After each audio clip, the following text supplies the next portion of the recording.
어머니 나에게 왜 이런 시련을 주셨나요? 이 항아리를 벗을 수 있는 날이 올까요? 저 쇠항아리 괴물이 또 왔다. 장터 아이들의 조롱 소리가 등 뒤에서 들려왔습니다. 연희는 고개를 숙인 채 발걸음을 재촉했습니다. 머리에 씌워진 무쇠탈이 햇볕에 달궈져 이마에 땀이 송글송글 맺혔습니다. 어머니 왜 저에게 이런 벌을 내리신 거예요? 연희는 속으로 수없이 되뇌었지만 이미 세상을 떠난 어머니는 대답이 없었습니다. 12살 되던 해 어머니는 임종 직전 연희의 머리에 무쇠로 만든 탈을 씌웠습니다. 연희야, 이 탈을 절대 벗어서는 안 된다. 어머니의 마지막 유언이었습니다. 그 말을 남기고 어머니는 눈을 감았고 신기하게도 그 무쇠 탈은 어떤 방법으로도 벗겨지지 않았습니다. 대장간 주인도 마을의 힘센 장정들도 모두 고개를 저었습니다. 이건 보통 쇠가 아니야. 마치 살에 붙어버린 것 같구먼. 그날부터 연희의 인생은 지옥이 되었습니다. 아버지, 저 아이 때문에 우리 집안 망신이에요. 이복 동생 귀녀가 아버지에게 매일같이 투정을 부렸습니다. 돌아가신 어머니의 몸종이었던 귀녀의 어머니가 아버지의 후처가 되면서 귀녀는 연희를 눈의 가시처럼 여겼습니다. 저 괴물 때문에 저한테 혼처가 들어오지 않아요. 어서 내쫓으세요. 처음에는 연희를 감싸주던 아버지도 세월이 흐르며 점점 지쳐갔습니다. 집안의 평화를 위해 그리고 귀녀의 혼처를 위해 결국 아버지는 무거운 입을 열었습니다. 연희야, 미안하구나. 하지만 너도 이해해야 한다. 내가 있으면 귀녀가. 괜찮습니다, 아버지. 연희는 담담하게 대답했습니다. 이미 예상했던 일이었습니다. 오히려 이렇게라도 결정이 나서 속이 시원했습니다. 어디로 가면 되나요? 먼 친척 되는 분이 산골 마을에 사시는데 그곳에서 밭일을 거들면 재워주신다고 하셨다. 그렇게 연희는 집에서 쫓겨나 깊은 산속 마을로 향했습니다. 사흘을 걸어 도착한 곳은 10여 가구도 안 되는 작은 마을이었습니다. 친척 할머니라는 분은 연희를 보자마자 혀를 찼습니다. 어휴, 소문은 들었지만 정말 흉측하구나. 됐다, 뒷방에 있거라. 사람들 눈에 띄지 않게. 연희는 마구간 옆 작은 헛간에서 지내게 되었습니다. 새벽같이 일어나 밭을 메고 물을 길어 나르고 빨래를 했습니다. 무쇠 탈을 쓴 채로 하는 모든 일이 고되었지만 연희는 불평하지 않았습니다. 이것도 제 운명이겠지요, 어머니. 그러던 어느 날 마을에 소문이 돌았습니다. 큰댁 도련님이 돌아오신대. 그 눈먼 도련님 말인가? 그렇다네. 한양에서 치료받고 돌아오신다는데 결국 못 고치셨다더군. 연희는 별 관심 없이 밭일을 계속했습니다. 자신과는 상관없는 일이라고 생각했으니까요. 하지만 운명은 예상치 못한 곳에서 시작되는 법입니다. 며칠 후 연희가 개울가에서 빨래를 하고 있을 때였습니다. 갑자기 비명 소리가 들렸습니다. 도련님, 도련님, 어디 계세요? 아니, 잠깐 한눈판 사이에 어디로 가신 거야? 하인들의 다급한 목소리가 들렸습니다. 연희가 고개를 들었을 때 지팡이를 짚은 한 젊은이가 비틀거리며 개울 쪽으로 다가오고 있었습니다. 저기 위험합니다.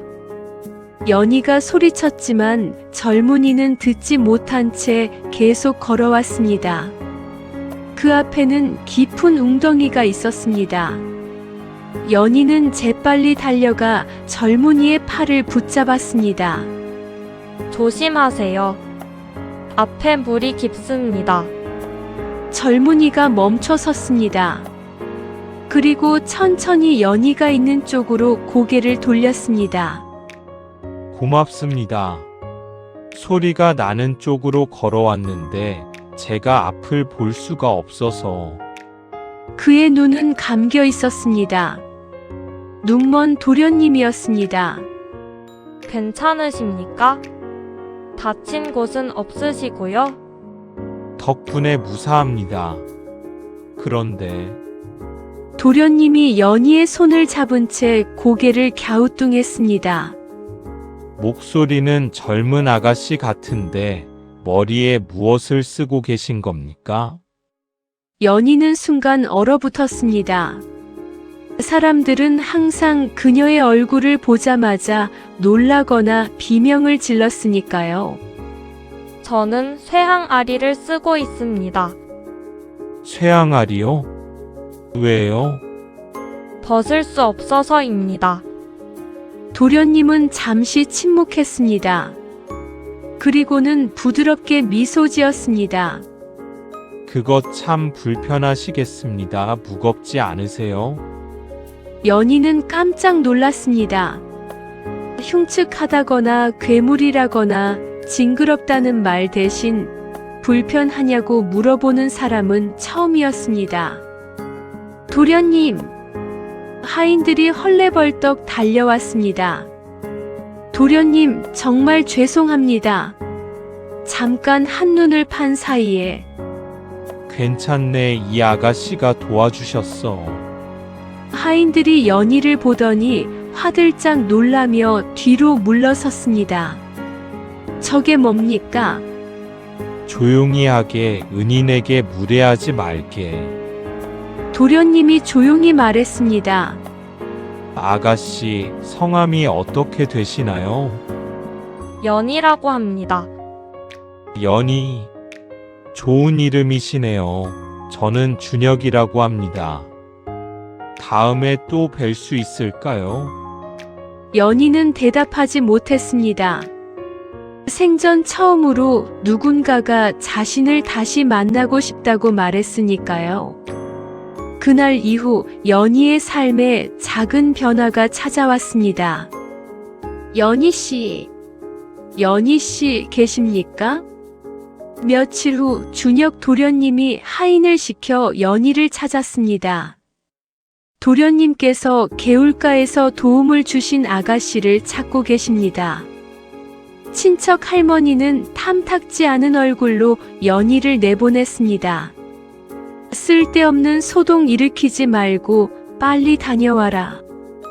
연희가 큰 댁에 도착하자 준혁 도련님은 마당에 앉아 있었습니다. 연희 씨 오셨습니까? 어떻게 제가 온 걸 아셨어요? 발소리로 알았습니다. 연희 씨는 걸을 때 오른발을 살짝 끌듯이 걷더군요. 아마 무거운 탈 때문에 목이 기울어져서 그런 것 같습니다. 연희는 놀랐습니다. 자신도 몰랐던 걸음걸이를 그가 알아챘다니요. 저를 왜 찾으셨나요? 부탁이 하나 있습니다. 제가 앞을 볼 수 없다 보니 누군가 책을 읽어줄 사람이 필요합니다. 연희 씨께서 글을 아신다면 가끔 와서 책을 읽어주실 수 있겠습니까? 저를요? 네, 연희 씨 목소리가 참 듣기 좋습니다. 맑고 따뜻해서 책을 읽어주시면 좋을 것 같습니다. 연희는 잠시 망설였습니다. 어머니가 살아계셨을 때 글을 배웠기에 책을 읽을 수는 있었습니다. 하지만 저 같은 사람이 도련님 곁에 있으면 사람들이 뭐라고 하지 않을까요? 제가 앞을 못 보는데 무슨 상관입니까? 저는 연희 씨의 마음과 목소리를 듣는데요. 그날부터 연희는 일주일에 2~3번씩 큰 댁에 가서 준혁에게 책을 읽어주었습니다. 처음에는 경전을 읽어주었습니다. 하지만 점차 시를 읽어주고 소설을 읽어주었습니다. 연희 씨는 웃을 때 어떤 표정을 지으시나요? 어느 날 준혁이 갑자기 물었습니다. 저는 웃지 않습니다. 왜요? 어차피 아무도 제 얼굴을 볼 수 없으니까요. 하지만 웃음은 얼굴만으로 짓는 게 아니지 않습니까? 마음으로 웃으면 목소리에서 들립니다. 연희 씨가 좋은 구절을 읽으실 때 목소리가 살짝 떨리거든요. 그게 참 좋습니다. 연희는 가슴이 뭉클했습니다. 누군가 자신의 마음을 읽어준다는 것이 이렇게 따뜻한 일인지 처음 알았습니다. 도련님은 언제부터 앞을 못 보셨어요? 연희도 용기를 내어 물었습니다. 10살 때 열병을 앓고 나서입니다. 처음에는 한양의 명의를 찾아다녔지만 결국 포기했습니다. 슬프지 않으세요? 슬프지요. 하지만 한편으로는 안 보이니까 더 많이 들리고 더 많이 느껴집니다. 사람들의 진짜 마음도요. 진짜 마음이요? 네. 사람들은 겉모습만 보고 판단하지 않습니까? 하지만 저는 목소리로, 손길로, 숨소리로 사람을 느낍니다. 그게 더 정확할 때가 많습니다. 준혁이 조심스럽게 손을 뻗었습니다. 연희 씨 손을 잡아도 될까요? 연희는 떨리는 손을 내밀었습니다. 준혁이 그녀의 손을 잡았습니다. 손이 참 거칩니다. 많이 고생하셨군요. 네, 밭일을 하니까요. 하지만 따뜻합니다. 마치 연희 씨의 마음 같네요. 그 순간 연희는 눈물이 날 것 같았습니다. 태어나서 처음으로 누군가가 자신을 있는 그대로 받아들여 주었으니까요. 하지만 행복은 오래가지 못했습니다. 오라버니, 어느 날 준혁의 집에 한 여인이 찾아왔습니다. 준혁의 여동생 수진이었습니다. 수진아, 왔구나. 오라버니, 그 아가씨가 그 유명한 쇠항아리 괴물이라면서요? 정말이에요? 수진이 연희를 보며 소스라치게 놀랐습니다. 어머, 정말 징그러워라. 오라버니, 저런 것이 우리 집에 드나들게 하면 어떡해요? 수진아, 말 조심해라. 연희 씨는 내 친구야. 친구요? 저런 괴물이요? 오라버니, 앞을 못 보시니까 속는 거예요. 저 아가씨는 분명 오라버니 재산을 노리고. 그만. 준혁이 처음으로 목소리를 높였습니다. 연희 씨는 그런 사람이 아니야. 나보다 내가 더 눈이 멀었구나. 겉모습만 보고 사람을 판단하다니. 오라버니. 수진이 울음을 터뜨리며 뛰쳐나갔습니다. 연희 씨, 죄송합니다. 수진이가 아직 어려서. 아닙니다. 수진 아가씨 말이 맞아요. 저는 도련님 곁에 있으면 안 되는 사람이에요. 무슨 말씀을. 그동안 감사했습니다. 저는 이제 가보겠습니다. 연희는 자리에서 일어났습니다. 준혁이 다급하게 손을 뻗었지만 연희는 뒤로 물러섰습니다. 연희 씨. 안녕히 계세요, 도련님.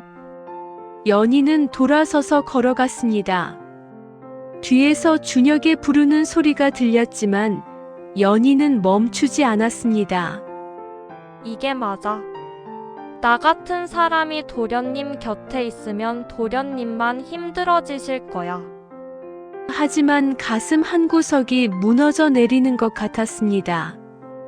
난생 처음 만난 따뜻한 사람을 이렇게 떠나보내야 한다니. 그날 밤 연희는 헛간에서 혼자 울었습니다. 무쇠탈 속에서 흐르는 눈물을 아무도 볼 수 없었습니다. 며칠 후 마을에 또 소문이 돌았습니다. 귀녀 아가씨가 이 마을로 시집 온대. 어머, 그 양반집 딸이. 그렇다네. 준혁 도련님한테로. 연희는 그 소문을 듣고 가슴이 철렁 내려앉았습니다.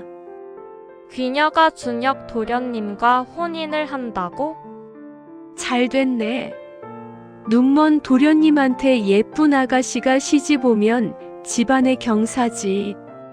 사람들은 좋아했지만 연희는 알고 있었습니다. 귀녀가 어떤 사람인지를. 도련님 귀녀는 마음이 착하지 않아요. 도련님을 진심으로 대하지 않을 거예요. 하지만 연희는 아무것도 할 수 없었습니다. 자신은 그저 쇠항아리를 쓴 괴물일 뿐이니까요. 혼례날이 다가왔습니다.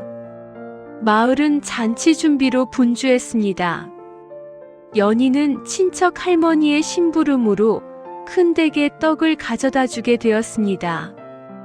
마당에는 붉은 비단이 걸려 있었고 사람들이 분주하게 오갔습니다. 연희 씨, 준혁의 목소리가 들렸습니다. 연희는 가슴이 철렁했습니다. 도련님, 그동안 어디 있었어요? 찾았는데. 축하드립니다. 도련님, 좋은 배필을 만나시게 되어서. 연희 씨, 준혁이 다가와 조심스럽게 연희의 손을 찾아 잡았습니다. 이 혼인은 제가 원한 게 아닙니다. 어머니께서 정하신 일이에요. 도련님 괜찮습니다. 도련님께는 좋은 분과 좋은 분이 아닙니다. 제가 느끼기에 그 아가씨는 제 마음이 아니라 제 재산을 보고 있어요. 연희는 고개를 들었습니다. 그럼 거부하세요. 할 수 없습니다. 어머니께서 위독하세요. 제 혼인을 보시고 눈을 감고 싶다고 하십니다. 준혁의 목소리가 떨렸습니다. 연희 씨, 한 가지만 말해주세요. 혹시 저를 조금이라도 생각해 주시나요? 연희는 대답하지 못했습니다. 대답하면 안 된다는 것을 알았으니까요. 죄송합니다. 도련님, 저는 이만 가보겠습니다. 연희는 손을 빼고 돌아섰습니다. 뒤에서 준혁의 한숨 소리가 들렸습니다. 사흘 후 혼례식이 열렸습니다. 연희는 멀찍이 떨어진 곳에서 지켜보았습니다. 화려한 혼례복을 입은 귀녀가 준혁 옆에 섰습니다. 서방님, 정말 앞이 안 보이는 거예요? 귀녀가 작은 목소리로 물었습니다. 네, 부인. 그럼 다행이네요. 제가 얼마나 예쁜지 모르시니까. 후후. 귀녀의 웃음소리에서 진심이 느껴지지 않았습니다. 준혁도 그것을 느꼈는지 입술을 꾹 다물었습니다. 혼례 후 귀녀는 본색을 드러냈습니다. 여보, 저 밭은 팔아서 한양에 큰 집을 사요. 하지만 그 밭은 조상 대대로 내려오는. 앞도 못 보시면서 뭘 아세요? 제가 다 알아서 할 테니 도장만 찍으세요. 준혁은 괴로워했지만 어쩔 수 없었습니다. 어머니는 혼인을 보고 편안히 눈을 감으셨고 이제 집안은 귀녀가 좌지우지했습니다. 그 쇠항아리 괴물이 아직도 우리 마을에 있다고. 어느 날 귀녀가 연희 이야기를 들었습니다. 네, 마님. 친척 집에 얹혀 살고 있다고 합니다. 쫓아내. 당장. 그 괴물이 우리 도련님한테 접근하지 못하게. 귀녀는 연희가 준혁과 가까웠다는 소문을 듣고 질투에 불탔습니다. 마님, 하지만 갈 곳이 없는데. 그게 내가 알 바야? 당장 이 마을에서 쫓아내지 않으면 그 집안도 우리 마을에서 못 살게 만들 거야. 결국 친척 할머니는 연희를 불렀습니다. 연희야, 미안하지만 너 다른 곳으로 가야겠다. 네? 저 마님이 워낙 성화를 부려서 어쩔 수 없구나. 연희는 또다시 쫓겨나게 되었습니다. 이번에는 갈 곳도 없었습니다. 겨울이 오기 전에 어디든 가서 몸 붙일 곳을 찾아야 할 텐데. 연희는 작은 보따리를 챙겨 마을을 떠났습니다. 산길을 걷다가 연희는 작은 암자를 발견했습니다. 노승이 혼자 지키고 있는 암자였습니다. 스님, 제가 여기서 일을 하면서 지낼 수 있을까요? 노승은 연희를 보더니 조용히 고개를 끄덕였습니다. 쇠탈을 쓴 이유를 물어도 되겠나? 어머니의 유언입니다. 벗을 수도 없습니다. 그렇군. 어머니께서 무슨 이유로 그리하셨는지는 모르겠으나 시주자여, 여기서 마음의 평화를 찾길 바라네. 연희는 암자에서 생활하기 시작했습니다. 스님은 말이 없었고 연희에게 탈에 대해 더 이상 묻지 않았습니다. 나무를 하고 물을 깃고 경을 베꼈으며 지냈습니다. 하지만 밤마다 연희는 준혁을 그리워했습니다. 도련님은 지금 행복하실까요? 한편 준혁은 점점 수척해져 갔습니다. 도련님, 진지를 좀 드세요. 하인이 걱정스럽게 말했습니다. 입맛이 없네. 마님께서 또 화내실 텐데요. 상관없네. 준혁은 연희가 떠난 후 모든 것에 의욕을 잃었습니다. 귀녀는 재산만 챙기고 준혁에게는 관심이 없었습니다. 여보, 저 밭도 팔고 이 집도 팔아서 한양으로 가요. 실소. 뭐라고요? 이곳에는 잊을 수 없는 사람의 기억이 있소. 귀녀는 이를 갈았습니다. 그 쇠항아리 괴물 때문이죠. 그 계집이 뭐가 좋다고. 부인, 말 조심하시오. 흥. 보지도 못하시면서 무슨 사랑이에요. 저는 이렇게 예쁜데.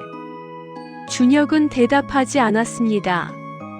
아름다운 얼굴보다 아름다운 마음이 얼마나 소중한지 귀녀는 영원히 이해하지 못할 것입니다. 겨울이 왔습니다. 연희는 암자에서 홀로 지냈습니다. 노승은 산 아래 마을로 내려가 겨울을 나고 연희에게 암자를 맡겼습니다. 봄이 오면 돌아오겠네. 그때까지 잘 지내게. 네, 스님. 혼자 남은 연희는 눈 쌓인 암자에서 경을 읽으며 시간을 보냈습니다. 어느 눈 내리는 밤이었습니다. 도와주세요. 희미한 목소리가 들렸습니다. 연희가 문을 열자 눈밭에 쓰러진 사람이 있었습니다. 도련님, 그것은 준혁이었습니다. 온몸이 눈으로 뒤덮인 채 쓰러져 있었습니다. 도련님, 도련님. 연희는 준혁을 안으로 끌고 들어와 불을 지폈습니다. 연희 씨. 준혁이 희미하게 중얼거렸습니다. 말씀하지 마세요. 어서 몸을 녹이셔야 해요. 연희 씨 목소리 찾아서 왔어요. 도련님, 어떻게 여길? 당신 목소리가 들리는 것 같아서 걸었어요, 며칠을. 연희는 눈물이 쏟아졌습니다. 앞도 보이지 않는 사람이 자신을 찾아 눈 쌓인 산길을 헤매다니. 바보 같은 도련님, 연희는 밤새 준혁을 간호했습니다. 새벽녘 준혁이 정신을 차렸습니다. 여기가 암자입니다. 제가 지내는 곳이에요. 다행이다. 정말 연희 씨였군요. 꿈인 줄 알았어요. 준혁이 희미하게 미소 지었습니다.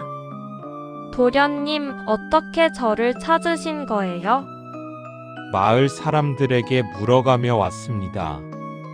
쇠항아리 아가씨가 어디 갔냐고 산 위 암자에 있다는 말을 듣고 올라왔지요. 이 눈 속을 앞도 안 보이시는데. 보고 싶었습니다. 아니, 듣고 싶었습니다. 연희 씨 목소리를. 연희는 고개를 숙였습니다.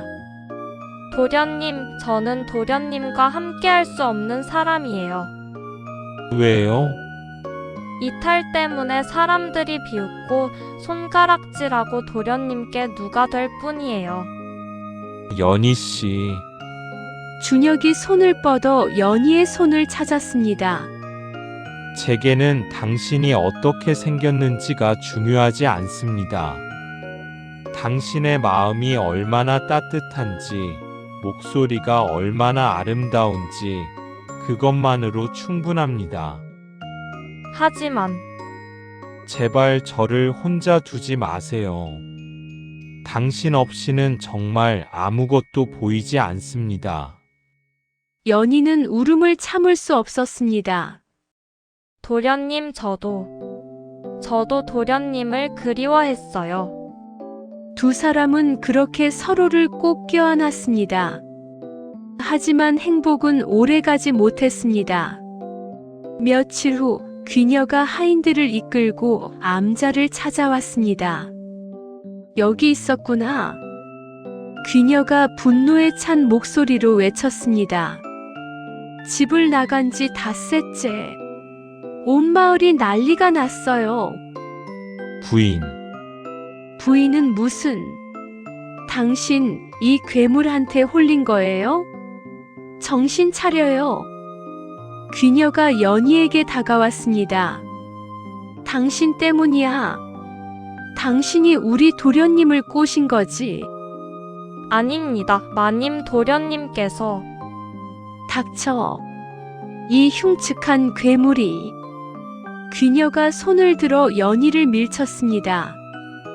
연희는 비틀거렸습니다.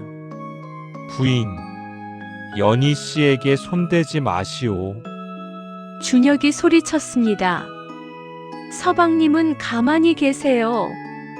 내가 다 처리할 테니까. 귀녀가 하인들에게 소리쳤습니다. 저 계집을 끌어내. 마을에서 쫓아내. 안 돼. 준혁이 연희 앞을 가로막았습니다. 연희 씨를 건드리려면 나를 먼저 죽이시오. 귀녀는 믿을 수 없다는 표정이었습니다. 서방님은 정말 저 괴물을 선택하시는 거예요? 괴물이 아니오. 연희 씨는 내가 만난 사람 중 가장 아름다운 마음을 가진 분이오. 미쳤구나. 정말 미쳤어. 귀녀가 헛웃음을 지었습니다. 좋아요. 그럼 저는 이혼할 거예요. 그리고 당신 재산 전부 가져갈 거예요. 어차피 도장은 제가 다 받아뒀으니까. 가져가시오. 재산 따위 연희 씨보다 중요하지 않소. 귀녀는 분노로 얼굴이 붉어졌습니다. 후회할 거예요. 둘 다. 귀녀는 하인들을 이끌고 떠났습니다. 암자에 다시 고요가 찾아왔습니다. 도련님 재산을 다 잃으셨어요. 저 때문에. 괜찮습니다. 당신과 함께라면 다시 시작할 수 있어요. 두 사람은 암자에서 함께 지내기 시작했습니다. 눈이 녹고 봄이 왔습니다. 노승이 돌아왔습니다. 오, 두 분이 함께 계셨군요. 스님 죄송합니다. 염치 없이. 아닙니다. 보기 좋습니다. 진정한 사랑은 눈으로 보는 게 아니라 마음으로 느끼는 것이지요. 노승이 연희를 보았습니다. 시주자여, 그 탈을 쓴 지 얼마나 되었나? 15년입니다. 스님. 어머니께서 돌아가시기 전에 무슨 말씀을 하셨나? 이 탈을 절대 벗어서는 안 된다고. 그 말씀뿐이었나? 연희는 잠시 생각했습니다. 아, 진정으로 너를 사랑하는 사람을 만날 때까지 라는 말씀도 하셨던 것 같습니다. 그런데 너무 어려서. 노승이 고개를 끄덕였습니다. 그렇군요. 어머니께서는 시주자를 시험하신 것이 아닐까 싶습니다. 시험요? 어머니께서는 아마 겉모습이 아니라 진심으로 시주자를 사랑할 사람을 찾길 바라셨을 겁니다. 그래서 그 탈을 씌우신 것이지요. 연희는 깨달았습니다. 그럼 어머니는 이제 진정으로 시주자를 사랑하는 분을 만나셨으니 한번 벗어보시지요. 연희는 떨리는 손으로 탈을 만졌습니다. 15년간 단 한 번도 움직이지 않던 탈이었습니다. 하지만 이번에는 싸! 탈이 스르르 벗겨졌습니다. 아, 준혁이 숨을 멈췄습니다. 비록 볼 수는 없었지만 무언가 달라진 것을 느낄 수 있었습니다. 연희 씨. 네, 도련님. 연희의 얼굴이 드러났습니다. 15년간 탈 속에 갇혀있던 얼굴은 세상 그 누구보다 아름다웠습니다. 어머나! 노승도 놀란 표정이었습니다. 이렇게 아름다운 분이 15년을. 연희는 울었습니다. 기쁨의 눈물이었습니다. 어머니 이제야 알겠어요. 어머니께서 저를 지키려 하신 거였군요. 어머니는 딸이 겉모습만 보는 사람에게 상처받지 않기를 진정으로 내면을 사랑해줄 사람을 만나기를 바랐던 것입니다. 준혁이 조심스럽게 손을 뻗었습니다. 연희 씨 얼굴을 만져봐도 될까요? 네, 준혁의 손이 연희의 얼굴을 따라 천천히 움직였습니다. 역시 제가 느낀 대로 아름다운 분이시네요.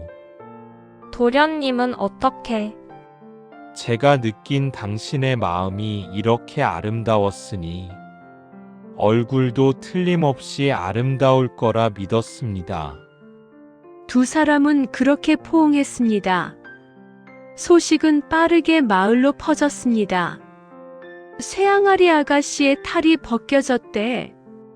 게다가 얼굴이 정말 아름답다던데. 사람들은 놀라워했습니다. 그토록 흉측하다고 손가락질하던 사람이 사실은 가장 아름다운 사람이었다니.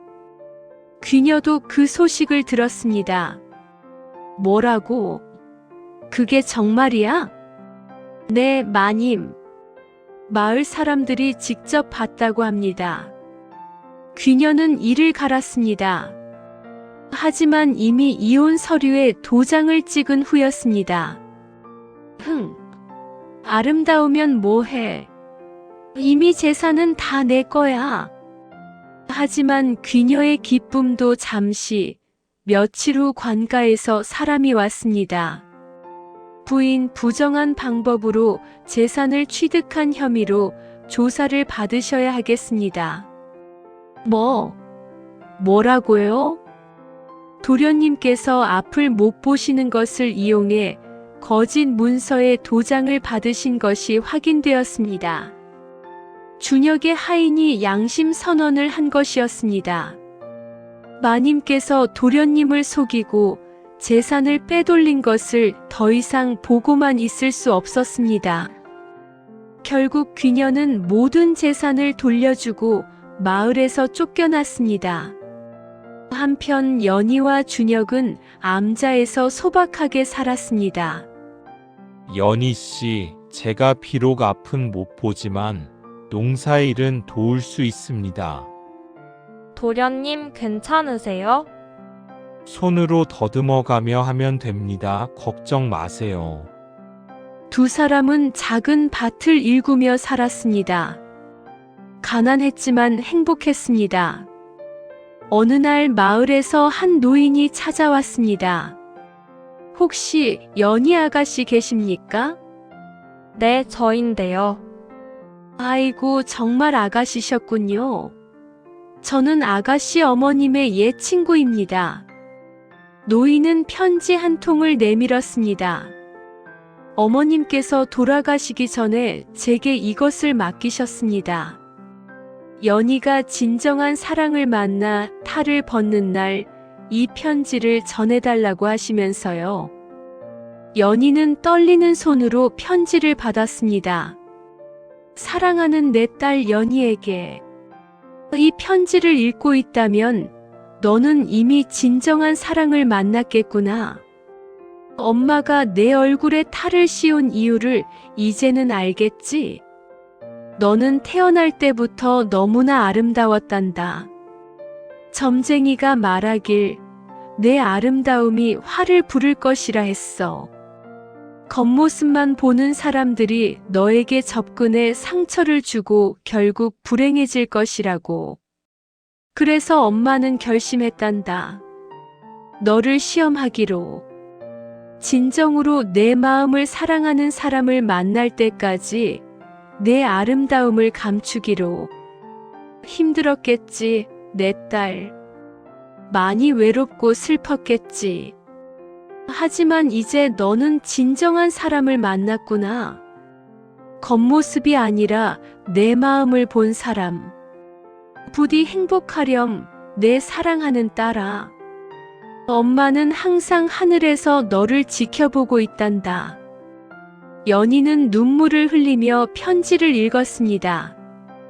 어머니 감사합니다. 이제야 어머니 마음을 알겠어요. 준혁이 연희의 어깨를 감싸 안았습니다. 연희 씨의 어머니께서는 정말 지혜로운 분이셨네요. 네, 어머니께서 저를 가장 사랑하셨어요. 노인은 또 다른 작은 보따리를 꺼냈습니다. 그리고 이것도 드리라고 하셨습니다. 보따리 안에는 금은 보화가 가득했습니다. 이건 어머님께서 평생 모으신 것입니다. 아가씨가 행복을 찾는 날을 위해. 연희와 준혁은 그 돈으로 작은 서당을 열었습니다. 우리 같은 사람들을 위한 서당을 만들어요. 우리 같은 사람들이요? 내 겉모습 때문에 차별받는 사람들, 장애가 있는 사람들 모두가 배울 수 있는 곳이요. 서당은 곧 유명해졌습니다. 앞을 못 보는 도련님과 아름다운 마음을 가진 훈장 부인이 운영하는 서당. 그곳에서는 누구도 차별받지 않았습니다. 앞을 못 보는 아이, 다리를 못 쓰는 아이, 얼굴에 흉터가 있는 아이, 모두가 똑같이 배우고 성장했습니다. 연희 씨 행복한가요? 어느 봄날 준혁이 물었습니다. 네, 도련님 정말 행복해요. 저도입니다. 비록 앞은 못 보지만 당신과 함께라면 세상이 다 보이는 것 같아요. 두 사람은 손을 꼭 잡았습니다. 세월이 흘러 두 사람에게는 아이가 태어났습니다.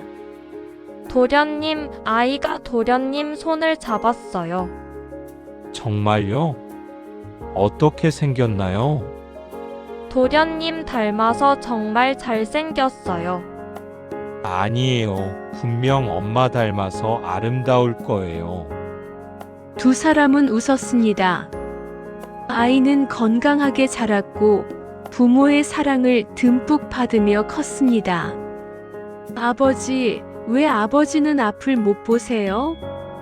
아이가 물었을 때 준혁은 웃으며 대답했습니다. 그래야 내 엄마의 아름다운 마음을 볼 수 있었거든. 무슨 뜻이에요? 언젠가 내가 크면 알게 될 거야.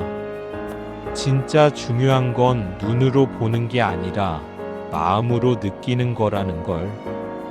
마을 사람들은 이 부부의 이야기를 전설처럼 이야기했습니다. 쇠항아리를 쓴 아가씨와 눈먼 도련님이 서로 사랑하여 기적을 이루었다네. 겉모습이 아니라 마음을 본 진정한 사랑이었지. 그리고 그들의 서당은 대대로 이어져 내려갔습니다. 누구도 차별받지 않는 모두가 평등한 그곳. 연희는 때때로 무쇠탈을 바라보았습니다. 서당 한쪽에 소중히 보관된 그 탈을.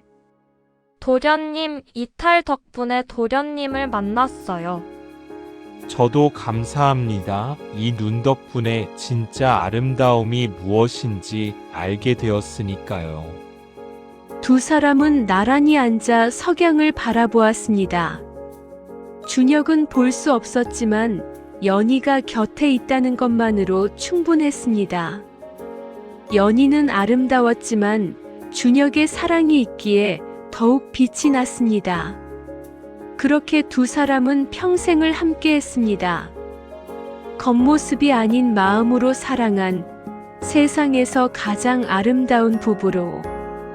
그리고 사람들은 지금도 이야기합니다. 진정한 사랑은 눈으로 보는 것이 아니라 마음으로 느끼는 것이라고. 가장 아름다운 것은 눈에 보이지 않는 곳에 있다고. 이렇게 쇠항아리를 쓴 연희와 눈먼 도련님 이야기가 마무리되었습니다. 진정한 사랑과 내면의 아름다움, 그리고 편견을 넘어선 인간의 존엄성에 대한 이야기였습니다. 감사합니다.